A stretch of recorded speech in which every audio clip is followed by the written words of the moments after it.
இந்திய நாடு என் வீடு, இந்தியன் என்பது என் பேரு. இந்திய நாடு என் வீடு, இந்தியன் என்பது என் பேரு. எல்லா மக்களும் என் உறவு, எல்லோர் மொழியும் என் பேச்சு.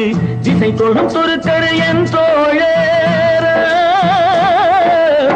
அல்ஹம்துலில்லாஹி ரப்பில் ஆலமீன் அர்-ரஹ்மானிர் திசை தொடு கரு என் தோழர். தேவன் இயேசுவும் என் கடவுள். பாவன சீதா